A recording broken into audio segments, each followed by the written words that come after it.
When Friendship Followed Me Home. By Paul Griffin. 1. Chunky Mold. You'd have to be nuts to trust a magician. I learned that lesson the hard way. And then, if you can believe it, I actually became a magician's assistant. That part was the Rainbow Girl's fault, but the rest of it I blame on a little dog named Flip. The trouble started the second Friday of 7th grade. Damon Rayburn shoved me out of the lunch line. "Thanks, Coffin," he said. "For what?" I said.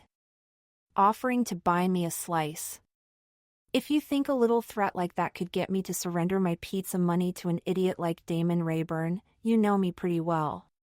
He slapped the back of my head and cut to the front of the line. "You're half a foot taller than him, Coffin," this kid half a foot shorter than Rayburn said. His name was Chucky Mole, but everybody called him Chunky Mold. "You should have belted him. Now he knows he can push you around." "Allow me to quote Yoda from The Empire Strikes Back," I said. "A Jedi uses the Force for knowledge and defense, never for attack." "You were being called upon to defend your inalienable right to eat meatball pizza," Mold said. "Yoda also says don't be a wimp." Yoda never uses the word wimp. He says, fear is the path to the dark side. Dude, hello, the Phantom Menace? There was no debating Mold on this stuff. He had the t-shirts, the sheets too. I shoved him toward our spot far, far away in the dark corner where they kept the garbage dumpster nobody ever dumped. Mold's mom had stuck a note on the waxed paper that barely covered his foot-long hero. It said, "Love you." Copyright. He tossed the note and crammed a hunk of sandwich into his mouth. "Any chance you would consider splitting that with me?" I said. "Come on, Mold, you'll never be able to finish the whole thing." "Watch me," Chucky said. Holy crud, here she comes. Mrs. Pinto worked her way toward us. She was really pretty for a principal or even a normal human being. "Hi guys," she said. "Good, how are you?" Mold said. "If you ever need anything, stop by my office, okay?" "You too," Mold said. Mrs. Pinto patted my shoulder as she left. "She totally just touched you," Chucky said. "You, a loser, caressed on your loser's shoulder by Mrs. P. I sent her the wink almost like 4 hours ago now." "Nothing." "Why are you staring at me like that?" "Dude, the emoticon? Are you visiting from the Stone Age?" "I know what the wink is." "I just can't believe you sent her one." "So?" "She's old." "Mold, she's like 30. It's not what you think." On Facebook, the wink is a sign of supreme respect. It's like when somebody inspires you, you wink at them. It's true. It's an ancient custom that goes all the way back to classical times, the Greeks and Romanians. It's like you're bowing to her to acknowledge her awesomeness. Then why not just send her a bow? Because there's no emoticon for that, you moron. Just because she has a totally amazing but doesn't mean she can't be my hero too, for her, you know, incredible wisdom and everything. That's why you winked at her wisdom. What do you know anyway? You're not even on Facebook. It's a real thing, I swear. In many cultures it's considered rude not to send the wink. He batted away a fly from where the peanut butter slimed his lip like a gluey booger. I had to believe him, firstly because you can tell when somebody's lying, and he truly didn't think he was, and most of all because he was right about me not being on Facebook. The whole friends thing, it wasn't really happening. Even Mold was more aggravation than ally. I moved to the neighborhood less than 2 years before. In a year me and my mom were heading to Florida, right after she retired. "We could live great down there for cheap," she said. I figured why bother making friends when I was out of here pretty soon? "Chucky, not even a bite?" "Really?"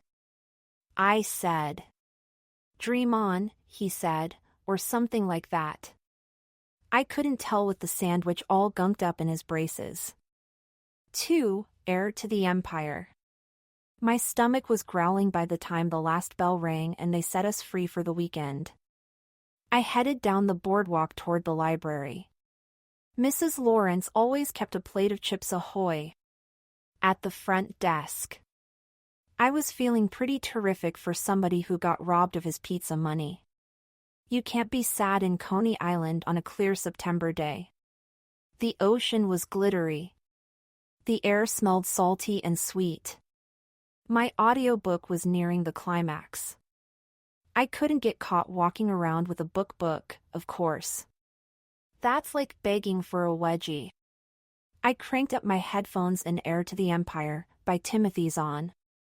Things were looking crummy for Han Solo.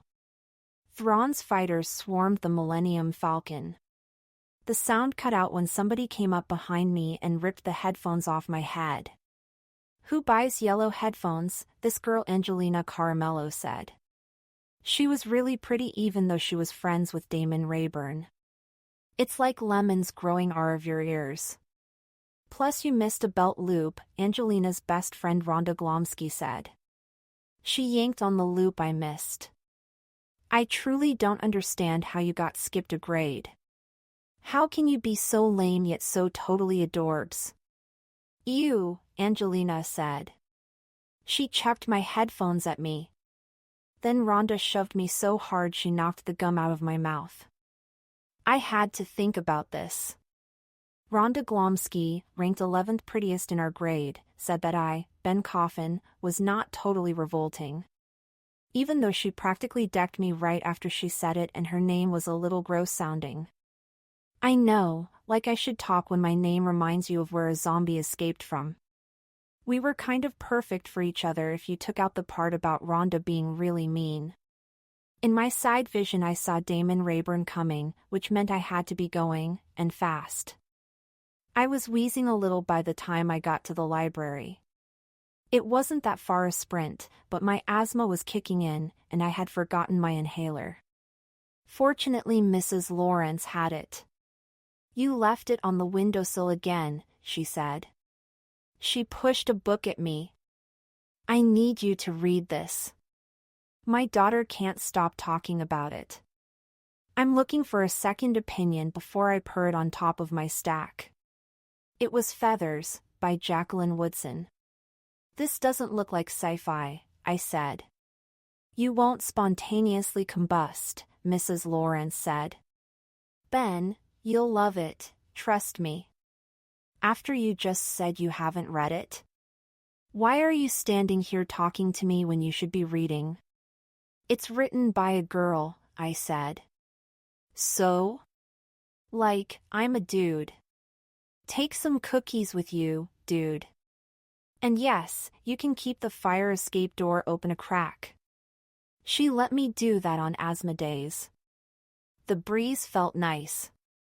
I didn't know it just then, but getting stopped by Angelina and Rhonda, which led to me getting chased by Rayburn, which got my asthma going, which made me crack the alley door, was about to flip my life upside down. I propped open the door with one of the grimy old encyclopedias Mrs. Lawrence was always trying to dump on everybody. Volume 10, Gargantuan to Halitosis, and settled in at my table hidden away in the back. There were all these giant pictures silk-screened onto the walls, photographs from the old days when Coney Island was the most famous beach in America. My favorite was called Dreamland at Night. It was the way Luna Park, this amusement park right on the ocean, looked in 1905. The towers shined like a softer sun. Think of honey lit up with the kind of electricity inside an angel's mind when she's wishing only the most beautiful things for you. I took a breath from my inhaler and eyed Feathers. The cover was a picture of, guess what, a feather. No spaceships, no exploding Death Star, not even a freaking laser sword. The story went like this: there's this new kid in school. Some call him the Jesus boy, others think he's a freak and they bully him bad. I related to him.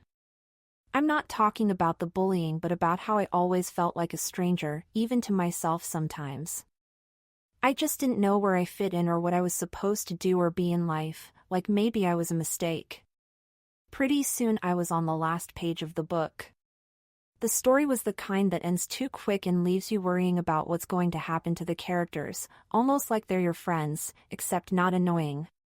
Franny, the narrator, wants to be a writer. Her teacher is telling her that each day comes with its own special moments and that Franny had better keep an eye out for them and write them down for later. I was okay with that part. I'm sure Timothy Zahn did that kind of stuff when he was writing Heir to the Empire. But I had to stop when I read the next thing Franny's teacher said about these so-called special moments. Some of them might be perfect, filled with light and hope and laughter. Moments that stay with us forever and ever. This was a lie. Nothing lasts forever. It's a scientific fact. Things happen and they're over and you can't get them back. Einstein said we can travel to the future, and the astronauts proved it. They synchronized 20 clocks and took 10 into space. They spent 6 months up there, whipping around at 17,000 miles an hour, almost 5 miles per second. When they landed, all the clocks in mission control were 007 seconds ahead of all the ones that went into space. You see what happened? They traveled a fraction of a second into the future. Look it up if you don't believe me. This means if you travel really fast, like at light speed, when you land back on Earth the clocks will be years and years ahead, and you've escaped far into the future. Here's the problem: Einstein used the same math to prove we can never go back to the past. I stared into the picture of Luna Park in 1905. I would never get to be there. I'd never feel safe with all those gold and silver lights on my face. I'd never see the world from the top of the tower. I'd never believe magic was real. A cat hissed outside the fire escape door. It charged something down the alley. Then came that creepy sound a cat makes when it's mad, like a demon possessed it. 3. The demon, the dog and the diva. I stepped into the alley. The cat was beating the heck out of this other, much smaller one, except the little guy was a dog. I shooed away the cat. The dog was a shivering mess. His fur was all tarred up. His tongue stuck out the side of his mouth. His eaves were gunky and pointed out toward the sides. His tail was chomped up and bent, what I could see of it. He had it between his legs. What a shrimp he was. He weighed maybe 8 pounds. He wasn't young either, with the gray in his muzzle. I went to pet him. He ducked and scampered out of the alley. I tried to find him, but he was gone. I brought Feathers back to Mrs. Lawrence. So, she said. It makes me upset. That's great, she said. Great? Why does it upset you, Ben? I'm not sure. Can you hold it for me? You don't want to take it home, she said. I forgot my backpack today. It weighs 4.5 ounces, not to mention its title is Feathers. You can't carry it? I looked out the window. A bunch of guys were hanging out by the free newspaper boxes everybody throws garbage in. They'd take Feathers and rip it up, and then Franny and the Jesus boy would be in pieces, getting kicked around in the wind. How do you know it weighs 4.5 ounces? I said. I'm guessing. She dropped the book onto a postage scale, 4.5 exactly. You're not human, I said. She nodded and leaned in and whispered, I'm a librarian. She wrote on a sticky paper and stuck it to the book. Then the weirdest thing happened. Her lips trembled and I swear she was about to cry. Don't forget your inhaler, she said as she put the book aside to help this other kid check out a stack of video games. I leaned over the counter to see what she wrote. The note said, Hold for my Ben. I was going to miss her next year, when Mom and I moved to Miami. It almost made me want to join Facebook, the idea that if I didn't, I'd never see her again. I would send her the biggest wink, Mrs. Lawrence, to acknowledge all the kindness she showed me the past 2 years, not to mention her totally amazing wisdom. I'd send her the wink every freaking day. I was heading out when this girl was coming in. I held the door for her. She wore a lime green beret, oversized sunglasses, a glittery scarf, and a red suit jacket with gold buttons buttoned up to her neck, even though it was like 75 degrees out. She wore purple gloves with the fingers cut off. Her high tops were pink sparkles. She pretty much had every color of the rainbow covered. Her backpack was one of those mesh ones so she could show you how totally brilliant she was with all the books she had in there.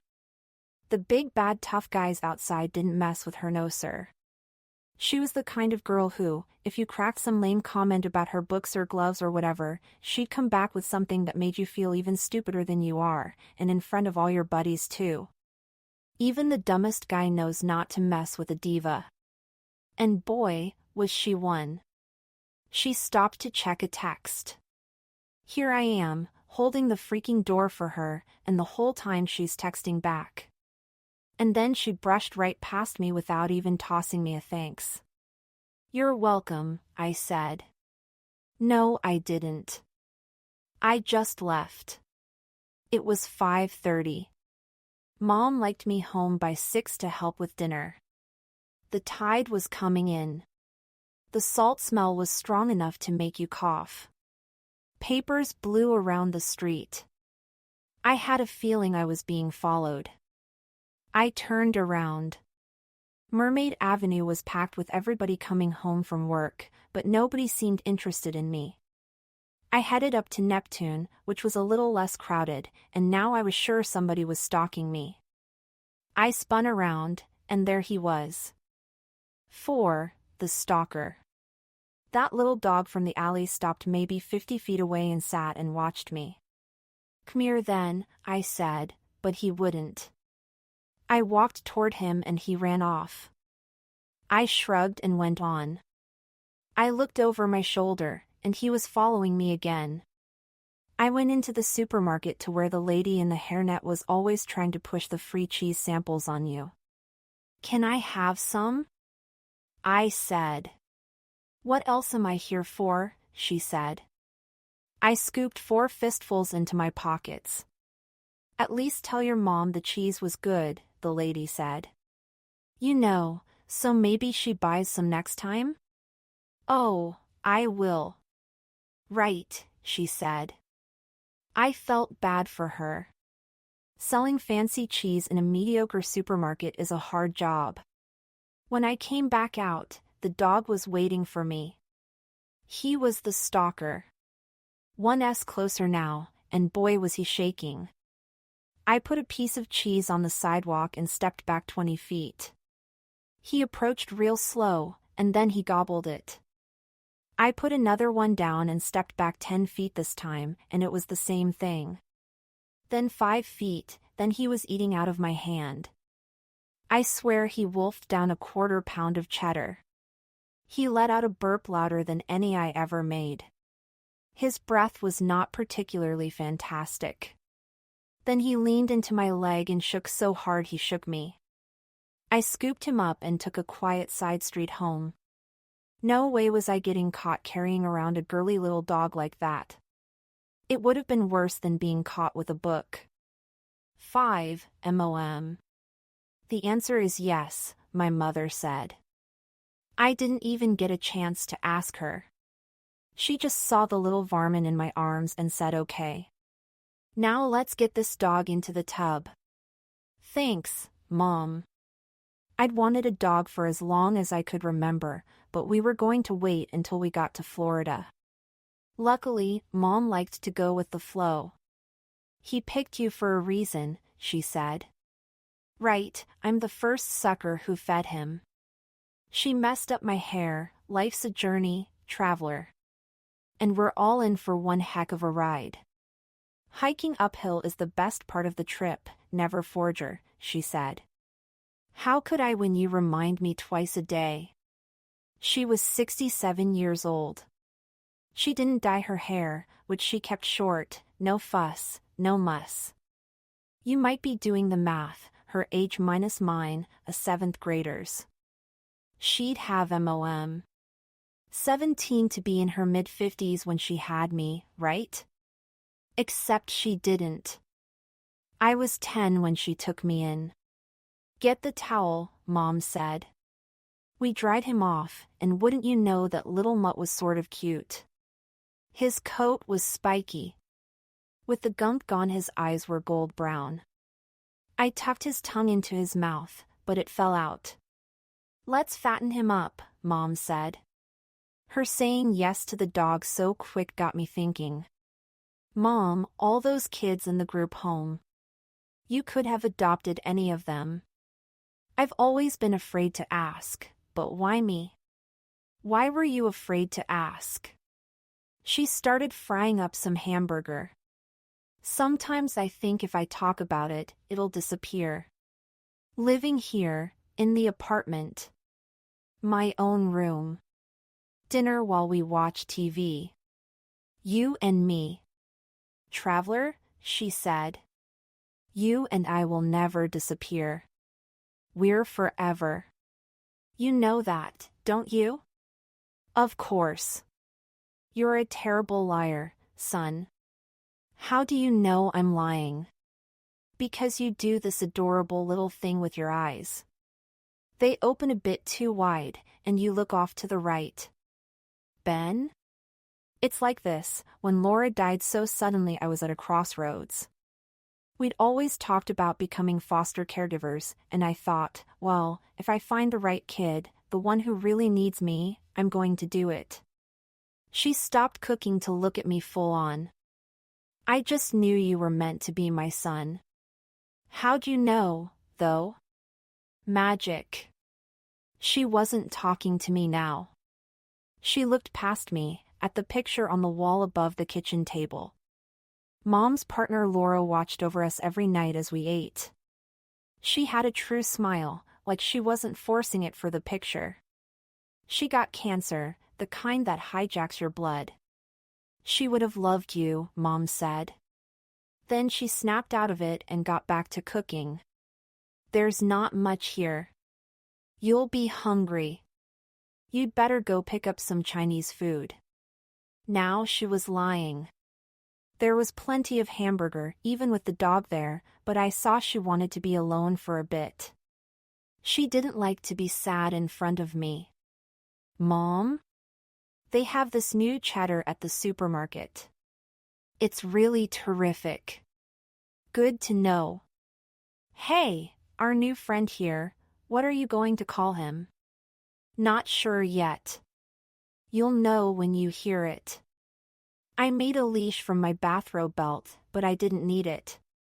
That little dog trotted right alongside me, all the way to the Palace of Enchantment and back, and he never once took his eyes off me. Even when he was eating, he wouldn't stop staring at me. After dinner when we watched Star Trek I, Wrath of Khan, it was the same way, eyes on me the whole time. He had a thing about him that was hard to describe. Like this very golden stillness. His name had to show that. Why are you smiling? Mom said. I don't know, I said, but I knew. It was so perfect, just plain old hanging out, Mom, me and the dog. It was so safe. Maybe we could call him Woody. As in Woody Coffin? Right, scratch that. Coffin's a tricky name, she said. It's awesome. Remember how you said I could stay a Smith if I thought Coffin was too creepy?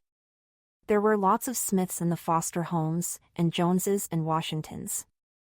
That was the best, the day you let me share your name. That was a beautiful day. Yes, it was. I just felt different, like finally I was getting a little closer to becoming the person I was supposed to be, even if one didn't know exactly who that person was yet. I like that you tell me these things. Oh, don't be embarrassed now. Ben, your friend is trying to get your attention. The little guy had slid out of my lap and trotted to the door. He put up his paw and yipped, just once. I took him out and he peed right at the curb. When bedtime came, he wriggled under my shirt, into my armpit. I woke up to check on him, and his head was resting on my chest. He was looking at me with those gold-brown eyes. It occurred to me that I hadn't taken a breath from my inhaler since the library, and I was breathing fine. I ran my fingers through his coat, back and forth, and like no hair came off him. My lungs were cool around dogs who didn't shed a lot. "You're awesome," I said.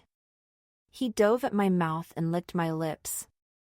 Except for that breath. Whoa. When I woke up the next morning, he was checking out the Chewbacca poster I'd tacked up by my bookcase. It was life-size 7 feet of Wookiee staring right at you. The little mutt cocked his head, like, "Dude, you are the weirdest dog I've ever seen." 6. The microchip. His teeth are in decent shape, which means he was well cared for, the veterinarian said. Then how'd he end up on the street? I said. The vet shrugged. Maybe he was a companion animal for an elderly person. She dies, the family drops him at a shelter. From there, let's say he's adopted by people who had good intentions but no time to care for him. The dog gets dumped again. Or maybe he's just lost.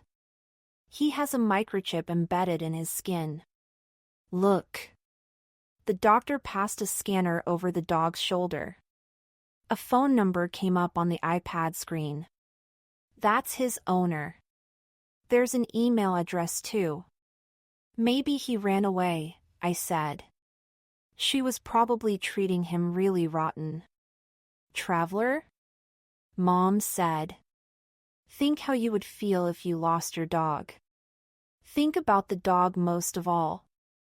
It's in your power to reunite him with the person who cared for him all these years. My power, huh? I wasn't feeling very powerful.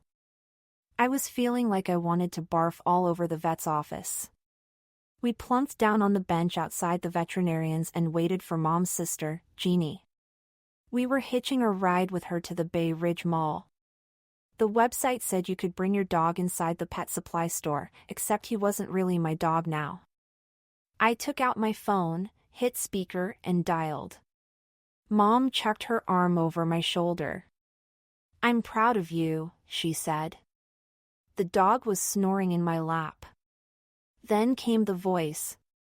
The number you are trying to reach has been disconnected. Mom nudged me. We're halfway home. There's still that email address, Traveler. Mom. Send it off, and we have a clear conscience we did everything we could. I tapped the email into my phone with a message to call our home number. I forced myself to hit send right as Aunt Jeannie pulled up. Her boyfriend Leo leaned out the window. First a kid and now a dog, huh, Tess? Better you than me. He laughed like it was the best joke ever. He got out with Aunt Jeannie to help Mom into the car. She had a touch of the arthritis. I'm fine, she said. You're such a gent, Leo, but I'm not an invalid yet. You'll outlast all of us, sweetheart, Leo said. I certainly hope not. Ben, give your aunt a hug. Jeannie was nice and all, but when she hugged you, she pushed you away the slightest bit, like you'd better not mess up her makeup. She worked as a manager at Macy's, and she got a huge discount at the cosmetics counter. She was younger than Mom but looked older. The skin around her eyes wrinkled out like spiderwebs, probably because she was always squinting and scrunching up her forehead the way you do when you get worried. She came over to the apartment now and then. Tell me about school. Are you doing any sports? Are boys really wearing their hair that long now? She wasn't nasty or anything. More like she was just, I don't know, a little nervous being around me. Leo the first didn't know so well. I'd see him holidays, for dinner or whatever. He was a little over-friendly, like he'd shake your hand all exaggerated and slap your shoulder and practically yell, "Hey, how the heck are ya?" Except he didn't wait for you to answer, and then he was running back to the TV to watch the game. I'd watch with him and I swear he'd say it 50 times, "Have some chips, champ. Put a little meat on those bones." I always wanted to tell him that chips weren't made of meat. They were made of freaking kale, if Aunt Jeannie had her way. She was kind of a health food freak. I don't know. Leo was okay, I guess. We got into the back seat of Aunt Jeannie's Mercedes. There was a sheet over it. "Will he stay back there, the dog?" Jeannie said. "I can't have all that fur everywhere, Tess." "And good morning to you on this gorgeous Saturday, sister darling," Mom said.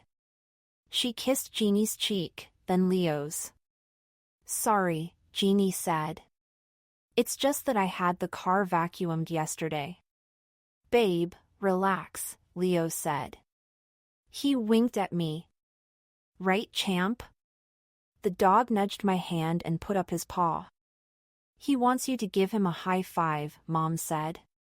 I gave him a knuckle bump and he dove at my face and licked my lips. "Whoever had him before trained him well," Mom said. "Totally." "I really hope she's dead," I said. "Well, traveler, I'm not particularly thrilled by that sentiment." At the mall we picked out a leash and collar and this pet carrier backpack so you could take him with you on the train. It was like that Diva Girls mesh backpack except sturdy. The little guy didn't mind the pack at all. The cashier dropped a chew stick in there and the dog hopped right in after it. The pack was half off, but it was still expensive. "Should we wait until we're sure he's ours?" I said. "We'll give it to his owner, if it comes to that," Mom said. "And if she doesn't want it, we'll have it for when we get another dog." "Another dog," I said. "Sure." 7. The Mold Horde. "He's totally part Ewok," Mold said. "T-Bow, right?" I said. "More like Wicket." "That's what you should call him." "How about Spidey?" I said. "Flash?" "Wicket's cooler." "Or Gandalf." "No way." "Potter?" "No magicians," I said. "Dude, chill, no need to be racist about it." "Come here, little guy." "Coffin, he is awesome." "My sisters are going to flip." We climbed the stairs to his porch. I'd never been to his house but knew it from half a block away by the bent lightsaber in the driveway and the kiddie pool filled with green-brown water. The peekaboo window alongside the front door was patched with cardboard from a Dr. Pepper box. Inside, barefoot kids ran all over the place. "Mom, this is Coffin," Chucky said. "He's my friend, sort of." "Hello, Coffin." She hugged me. She smelled like cookies, and she was a good hugger all right. I couldn't breathe. "I love him," this like 4-year-old girl said. She had a peanut butter beard and jelly splotches on her nightgown. The dog went straight to licking the peanut butter off her lips. A horde of other girls in nightgowns joined in. Not in licking off the peanut butter. In cuddling the dog, I mean. One of them was crawling around with a loaded diaper. The dog found that terrifically interesting. An old golden retriever limped into the swarm. The dogs sniffed each other's butts. The retriever lay down, and my dog maybe settled in next to her. Their tails beat the dust from the carpet. All of a sudden my dog jumped and begged me to pick him up. A scrawny old cat came into the room, sat and licked its butthole in front of everybody. Now I knew why I was having trouble breathing. The cat hair was all over Mrs. Mold's nightgown and everyone else's. Only certain kinds of dogs made my throat itch, but cats got me wheezing every time. And why was everybody in nightgowns at 3 in the after? Ginger loves dogs, Mrs. Mold said. Ears, Gin. Ears. The cat licked the wax out of the retriever's ears and the dog sighed happily. Ginger can clean Fuzzball's ears too, if you want, Mrs. Mold said. I think his ears are totally okay, I said. I left out the part about wasn't the cat's tongue just up its butt. Mrs. Mold took the dog out of my arms. The cat went straight at my dog's ear with her slimy tongue, and my dog stopped shivering and started thumping. That means he loves it, one of the littler kids said. The other way you know they're happy is they hump you. It's true, Chucky said. Stay for pizza, Coffin, Mrs. Mold said. Do we have enough? Chucky said. Yes, Charles, we only have about 1 billion boxes in the cellar freezer. Sorry, Bud, Chucky said, it's just that living around here, I have resource allocation concerns. I acknowledge that I have a problem, and I'm dealing with it. I couldn't breathe, but I was famished. Air or food? We had burnt frozen pizza, and it was awesome. 8. The underwear thief. Monday morning I took the dog with me on my coupon delivery route. A lady in a house dress came out of nowhere and hit me with a broom when I left a penny saver at her door in front of a sign that said do not leave sales materials of any kind. My boss told me to ignore those signs especially. Sorry ma'am, just following orders, I said. See if you can follow them after I beat your brains in. She swung the broom at my rear end. That little dog rolled over at the lady's feet and wagged his crooked tail. The lady forgot about me and scratched the dog's belly.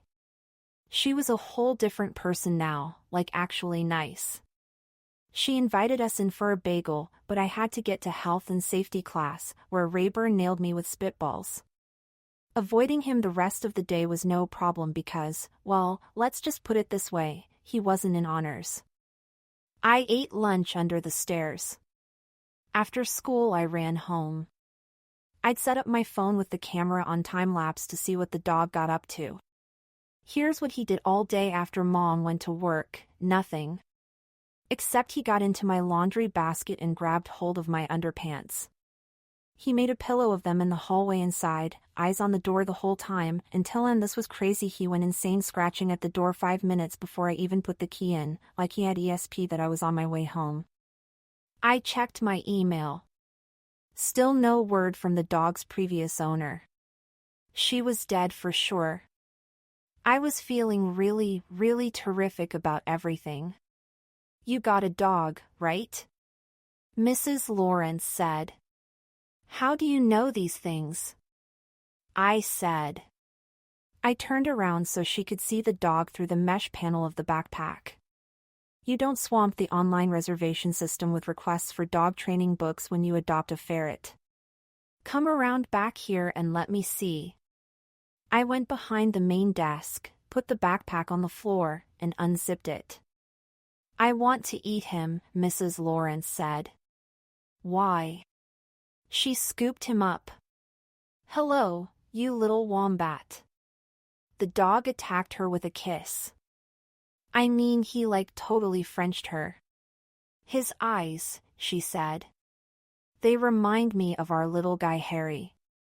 We lost him in June. He was old. Died in his sleep in my daughter's arms. You can't wish for a better goodbye for a while than that, right? Goodbye for a while, I said. Sure. An old man came to the counter to return a laptop.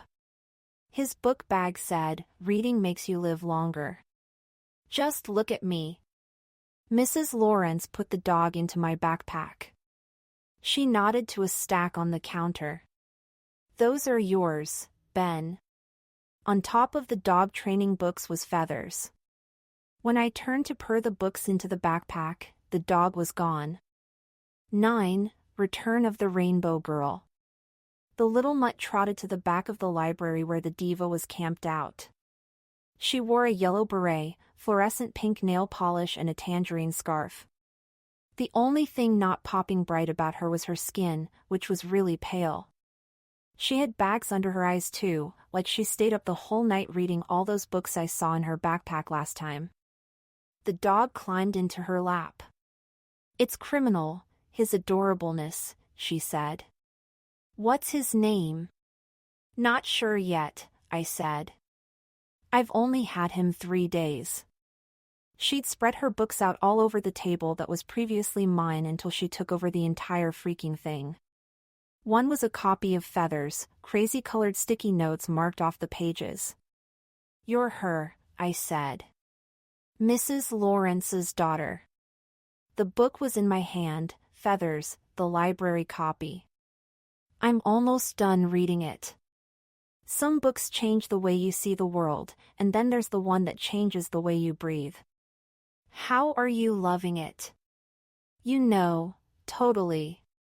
Then you may sit, she said. She gave the dog a belly scratch. I love how his tongue sticks out the side of his mouth. How come LVE never seen you around here before? One said. I just started homeschooling.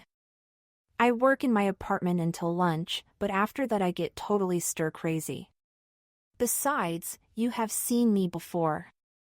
You mean on Friday when you made me hold the door for you the whole time you texted your friend back?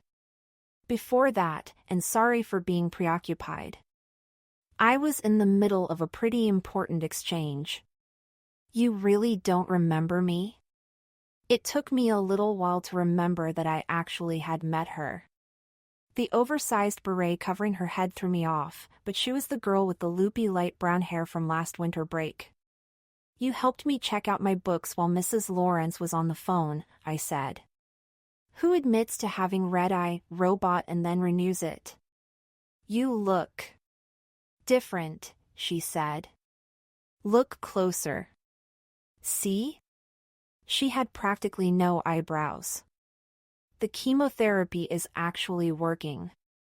My latest bloods and scans are looking pretty decent. Bad numbers down, good ones up. I'm totally going to kick this thing's butt, you know?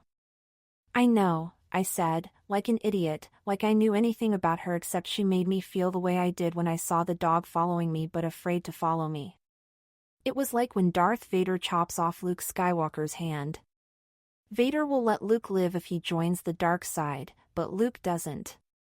He doesn't submit to Vader's lightsaber either. He freaking jumps into a reactor. The Force is with him, though, and he falls into a garbage chute, and after that Leia rescues him, and he gets a totally cool bionic hand. Yeah, this girl was tough like that. That was the email I got when you were starring in the role of a grieved doorman, she said. The old thumbs up from the doc. Yeah. I'm one of the lucky ones. The side effects from the chemo aren't totally awful, other than I get tired for a few days after. And of course the, hair thing. She nodded, and that got me nodding, despite the fact I was totally confused. It just made 0 sense. You don't take medicine that makes your hair fall out unless you're really sick, and she was my age. Anyway, it's just hair, she said. And it grows back, just so you know. You still look totally beautiful, though, I said. Sometimes I want to punch myself in the mouth, except it would hurt and just make me look even stupider. Sorry, I have this problem sometimes where I forget not to say what I'm thinking. How is that a problem, and why would you ever apologize for saying I'm totally hot? Excuse me, beautiful, I said. That's twice now. She reached across the table and squeezed my hand, just for a second. Thanks, she said. Her fingers were cold and covered in sparkly gel ink. So was the top page of her spiral notebook, with the prettiest script, starbursts instead of dots over her J's and Is. I'm writing a novella, she said seriously. She made her face overly serious. I'm afraid so. You're not a writer? I'm 12. Then what are you waiting for? My mom thinks you're really cool, by the way. She's totally Winkworthy, I said. Excuse me? No, like on Facebook, you know? The wink? I'd totally send her the hugest one. Ew. She packed up her books. I'm getting the feeling the wink doesn't mean what I think it means, I said. She tapped up this blog about Facebook etiquette and appropriate use of emoticons. Here's what it said: also known as the wink, is totally okay from your boyfriend, totally not in most other cases, and totally ick from the creep who thinks you're hot when he's so not. Wow, I said. Yeah. She wasn't too tired that day, the way she was marching for the exit. I leashed the dog and scooped up the books Mrs. Lawrence left at the main desk for me and shoved them into the backpack. Why'd she storm out like that? Mrs. Lawrence said. No idea. I couldn't even look at her. The dog and I caught up with the rainbow girl on the side street. She was heading for the boardwalk. You'll never guess what I thought the wink meant, I said. I don't want to know, she said. Anyway, I didn't think it meant what it means. I know, she said. I overreacted. I do that. It's just one of the many facets that make up the intricate gem that is my persona. She picked up the pace and huffed and puffed as she walked ahead. So homeschool, huh? I said, trying to keep up. The dog nipped at our heels. Sounds awesome. I can't wait to get back to school, she said. Ever hear of Beekman 26? That's the art school, right? It's paradise. I'm there just as soon as I'm back to 111%. That'll be the start of next quarter, definitely. Till then it's me and Dad at the kitchen table. 111's my favorite number, by the way. It's the atomic number of Rentgenium. You can't find it in nature. You have to conjure it up in the lab, but it has the same properties as silver and gold. You probably knew that, being a sci-fi geek. 111's also the magic constant for the smallest magic square using the number 1 and prime numbers. Here, check it out. I grabbed her gel pen from behind her ear and wrote on my palm like this. Add those numbers vertically, horizontally, or diagonally, and they equal 111, I said. She grabbed my hand and added and nodded. How do you know this? She said. You're like genius-level smart, aren't you? Like smart enough where I'll have to hate you for being smarter than me than I am? No, I said. You're totally smarter. All right then. In general, anyway. But clearly not in math. So annoying. I hate being a stereotype. You know, girl equals math dummy. Except I'm not. I was better than all the boys at school, if only to make them mad. I'm not mad. Why would you be? You don't go to my school. Huh? Never mind, go on. I'm feeling better about you now, about our comparative intelligences. Please, continue. I got this book for Christmas once, I said. It was like a math puzzle book. I held up my palm. It's not like I thought this up myself or anything. Who said you did? Anyway, I'll need a copy of it.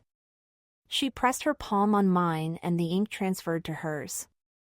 It's backward, I said. It's perfect, she said. My mom. She was right. You're cool. You've redeemed yourself, and from a very deep hole. Your dad. He's taking off work to be your tutor? He works nights mostly. You're really 12? You look older. Seriously? Thanks.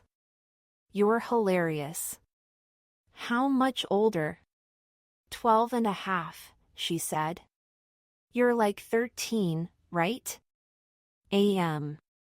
You're freaking hysterical. Why? Oh my gosh, stop making me laugh. But you're not laughing. Do you have any money on you? She said.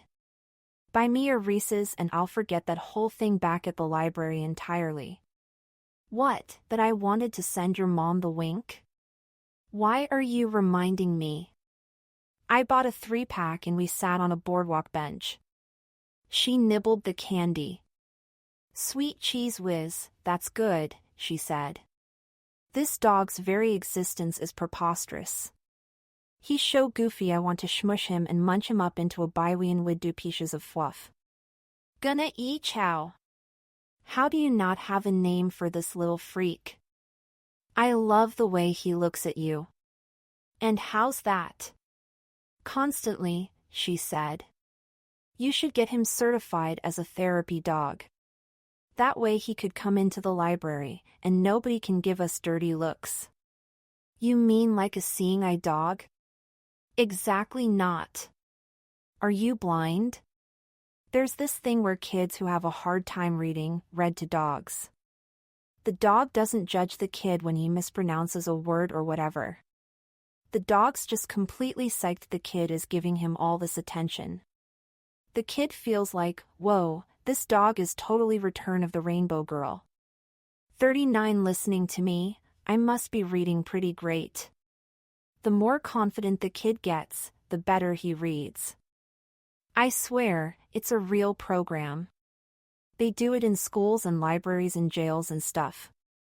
I think your little guy here could do it. Look at him listening to us. To me anyway. I talk a lot. Really? Do you mean really as in, do I think your guy could do it, or really I talk a lot? That he could do it. Liar. Your eyes are open too wide and you're looking away. Any guy who thinks he's smarter than a girl is an idiot. But this girl was as smart as my mom, which was totally scary. Read to Rufus, it's called, Where the Dog Listens to the Kid, she said. I read about it in the education section of the paper. I'm going to be an English teacher by day and a novelist by night. You? I shrugged. Waterslide tester? That's the last thing I would have expected you or anybody to say. Okay, I am now officially falling in love with you. That is so freaking awesome. You are my hero. I think that's what she said. Things got fuzzy after falling in love with you. Stop jackhammering your leg, she said. It's spectacularly annoying. Sorry. Stop apologizing. Don't feel compelled to say anything at all. I know, I'm boss. I'm not saying anything at all. Flip, she said. That's what you should call him. Why? Because that's his name. Watch. Flip. See? He cocked his head. He cocks it no matter what you say to him, I said. Flip, flip, flip, flip, flip. The little dog licked the rainbow girl's lips and she smiled the most awesome smile, like in the picture of Mom's partner Laura.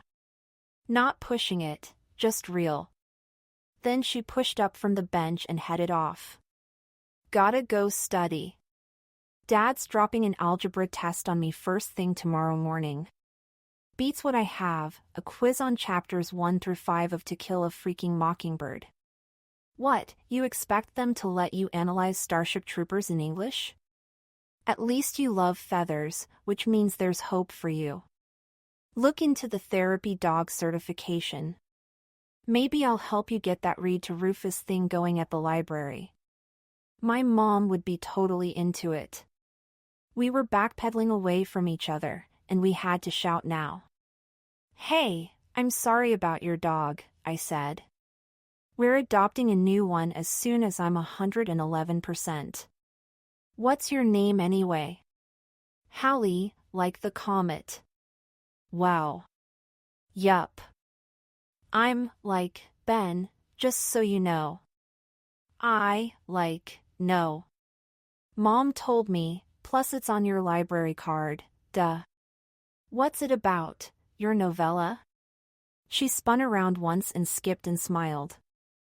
I don't know you well enough to tell you yet.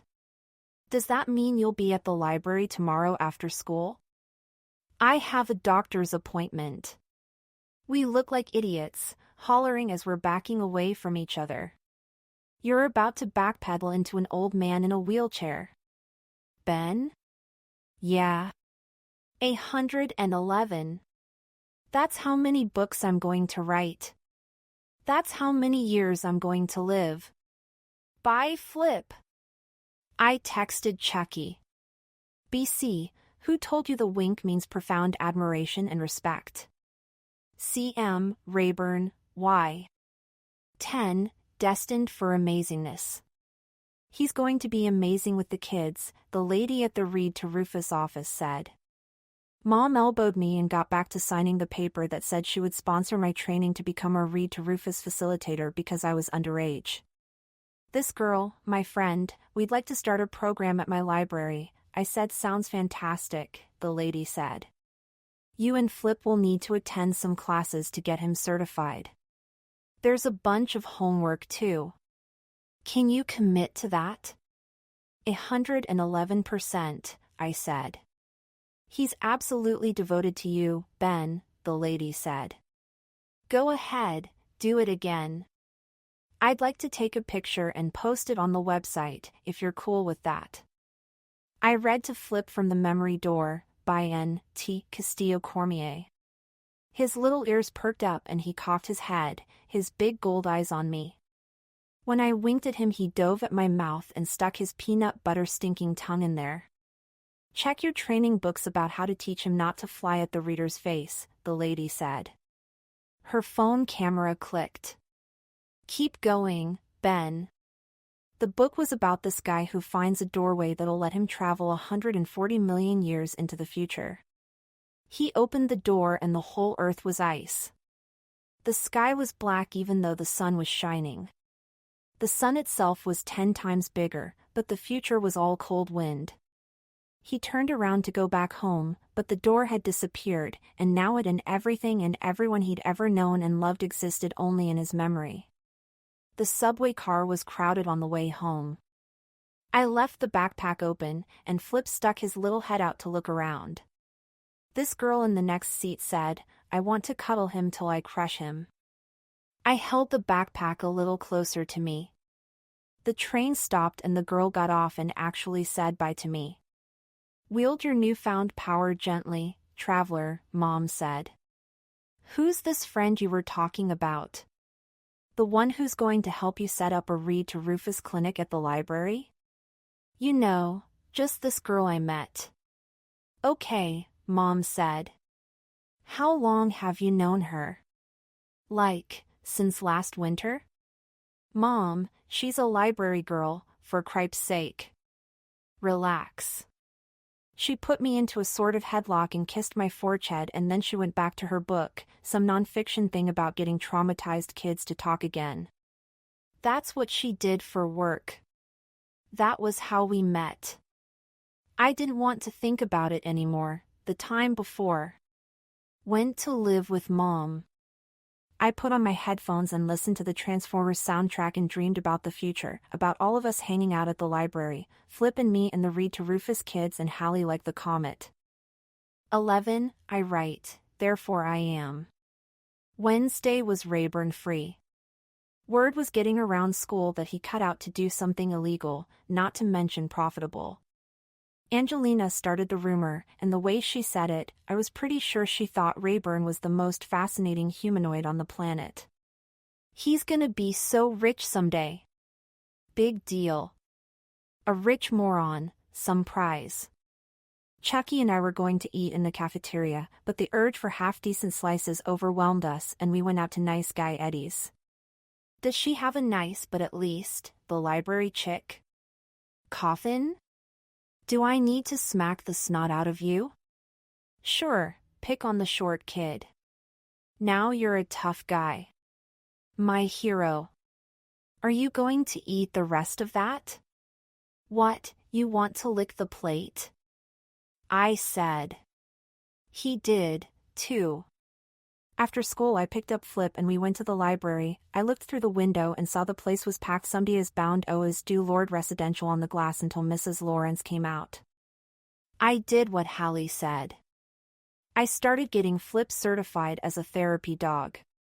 Totally awesome, Mrs. Lawrence said. Coincidentally, she started looking into setting up the reading clinic here.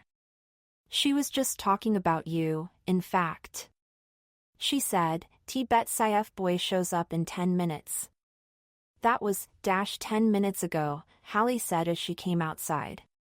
She wore a red beret and a black hoodie with white writing on the front that said, 1 right, therefore 1 a.m. She scooped up Flip and slung her backpack over her shoulder. Let's go. Where? You know, on the back wall inside, the picture Dreamland at Night, she said. It's my favorite. It's everybody's. She grabbed my hand and led me toward the water. I'd never held hands with anybody before, especially in front of their mom. I'm not crushing on you, she said. No, I know, I said. Just friends, totally. Just? What's better than friends? Sorry, my hands are freezing, I don't mind, I said. She double squeezed my hand and we didn't say anything for a while and just walked sort of fast. We both breathed hard. Then she said, So? What's your dad do? Who knows? I said. Oh, she said. Sorry. One shrugged. My mom's a speech pathologist, though. That's awesome. What's your dad do? I said. He's a magician. What's with the face? No, that's cool. It is, at least that's what everybody says except you. They're sneaky, I said. Their purpose in life is to trick you. To make you believe, she said. In what? 111. She showed me her palm. She'd retraced the backward imprint from Monday with a sparkly purple marker. The magic box, she said. The magic box. I blinked it away. It's actually called a magic square, I said. Besides, that's math, not magic. Magic, you read the same thing, she said. I kind of had a bad experience with a magician this one time. I blinked harder to push it back. Tell me, she said. What's your book about? I said. She rolled her eyes. Okay, I'll show you. We went to the new Luna Park. It was closed that day, but we looked through the fence. The golden tower from 1905 was gone. Flip begged me to pick him up. This seagull was giving him bad eyes, like he'd make a nice snack. The roller coaster track was one of those high-tech ones, just one long mean rail slicing up the gray sky. I like the old one better, I said. I love 'em both, Hallie said. The 1905 one was all silvery and soft gold. Because it's a black and white picture, hello? The new one's bright. Look at all that pink paint. Anyway, you'd be able to go back and visit the old one if I let you read my novella. Which of course I totally won't, not ever, which is a shame since the most pivotal scene in the whole entire story is set in Luna Park, 1905. I understand. I won't push you. Okay already, if you insist. But for all my bravado, I'm actually spectacularly fragile when it comes to my art, so even if you hate it, deal. She huffed. So there's this girl. There always is, I said. She runs away to Luna Park. The new one or the old one? Both. Interesting, I said. Why's she run away? Crummy parents? They died instantly in a car crash. They always do. Well, you have to get rid of them somehow, and that seemed the most merciful yet expeditious way. Otherwise, how do you turn her into an orphan? This is a middle grade story, like for ages 10 to 14, and the rule is you need an orphan. The girl, she has these flying dreams all the time. She thinks they mean she's supposed to be a trapeze artist, so she starts training to do that. You know the ride where you can do the trapeze, and you're connected to safety cables in case you fall? Well, she's the one who hooks you up to the wires. The ride attendant. At night, when the park closes, she practices. Problem is, she's not very good. She doesn't have the confidence, you know? She needs somebody to cheer her on. This is where the boy comes in. Let me guess, he's the guy who keeps the lights on for her after the park shuts down. The park electrician or whatever, right? No, but I like that. I may steal it. All yours. Everybody's always stealing from me anyway. What do they steal? She said. Are you rich? I'm both suspicious of and fascinated by rich people. For a 12-year-old, I do okay. I have probably like the third biggest coupon delivery route in my whole district. Golly. Thanks. Yeah. So how do they meet in the first place, the girl and the boy? Through the girl's friend, this magician who works at the park, she said, and I'm going to stop right there for now. You'll have to meet my dad before I can continue. Why? Because you have to believe in magic for this story to work, and Mercurius Reigns is the best person to get you there. Mercurius Reigns? Yup. Okay, so from what you've heard so far, the setup, what do you think? I love it. You're lying again. She pecked my cheek and grabbed Flip and they went down to the water. She cheered Flip on as he chased the wave froth. The sun came through here and there and it was like spotlights. One of them passed over Hallie and she was gold for around 10 or 11 seconds. All I could think about on the way home was that I didn't want to move to Florida now. Flip started whimpering as we came to my apartment building, probably because the rain was starting, I figured. Nope. I stepped into the apartment and saw an old lady sitting at the kitchen table with Mom. Flip jumped into the woman's lap. She smothered him with kisses and said, "Darling, how Mommy missed you." 12. The Traveler from the Past. Flip licked the tears out of the old lady's eyes. Her clothes were dirty, her sneakers worn thin. She showed me a grimy picture, her and Flip all cuddled up in front of a pine tree lit silver and red.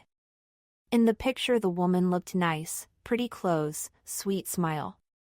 The dog's tail wasn't bent and chomped. It was all fluffed up like somebody went at it with a blow dryer for an hour and a half. Spencer's first Christmas, she said. We've been calling him Flip, I said. When the dog heard the name Hallie gave him, he squirmed out of the woman's arms and hopped up into my lap. He was shivering. Where do you live? Mom said. She poured the woman coffee. The woman called out, Spencer. Here now, my angel. I set him down. He hesitated. He went to her, licked her hand once and came right back to me. The woman nodded. I see, she said. She looked around our nice comfy kitchen. She stopped on the picture of Laura. She looked at Flip in my arms. Spencer seems to have found a fine, safe home here, the woman said. Flip, I mean. He seems to have found himself a family. I wasn't going to say anything to that, but Mom was halfway into well, now, let's talk about this, when the woman just up and ran out of our apartment. Ben, get the umbrella and come with me, Mom said. Leave Flip here. The elevator doors closed just as we got to them. By the time the next one came and we got to the lobby, the woman was gone. We went outside. Here it was September, and the air was cold with all the rain. It tore the leaves from the trees. Then I saw her at the end of the street, sitting on the curb. Come back inside, Mom said. We'll have some nice hot soup. $40, the woman said. I got sick and had to go into the hospital. I couldn't pay my doctor's bills. I lost my apartment. They don't let animals into the homeless shelters. We slept in the waiting rooms at the airport terminals, traipsing from one to the other when the security guards made us move. When I fell asleep, a man tried to take Spencer. After that, we slept in the ATM lobbies. I was begging out in front of the bank one night, holding the door for people on their way to the cash machine. A woman said she would give me $40 for Spencer. She seemed like a nice woman. I thought Spencer would be safer with her. You were going to sell him again if we gave him to you just now, right? I said. Ben, Mom said. I won't have you talking that way to our fellow traveler. She's not my fellow anything. I could never do that to him again, the old woman said. I still can't believe I did it. I couldn't feed him anymore. One couldn't feed me. I was starving. Do you see how messed up his tail is? Not another word, son, Mom said. Come with us, she said to the lady. I can help you find the help you need. What I need is money. Mom took all the money out of her wallet and gave it to the woman. Ben, give our friend here whatever you have. I reached into my pocket. I only have $1, I lied. All year round one delivered those coupons before school, rain, sleet, heat, snow. In winter I shoveled sidewalks and driveways on the block where the people owned one-family houses. In summer I washed their cars and weeded their gardens. First Rayburn and now this lady. Why should I hand over my money to somebody who sold Flip to a stranger? I was so mad I didn't even want to let her have the crumpled "Give it to her," Mom said. I put the bill into the woman's hand, and she took off. Mom nudged me to follow her. Here, go, give her the umbrella. The lady wouldn't take it. She kept going. Thank you, Ben, Mom said. It was just a stupid dollar. It was everything. That night Flip did great at his training session for the therapy dog certification. He already knew lots of tricks, roll over and play dead, and even this one called the fighter. The guy running the class said, Flip, box. That little dog stood on his hind legs and jabbed the air with his front paws. I couldn't stop thinking about the old lady and how many hours she must have spent teaching him that one. It took a long time to get home. The rain made the trains run slow. Mom nudged me. Cheer up. I took Flip out of the backpack and he snored in my lap and I cheered up.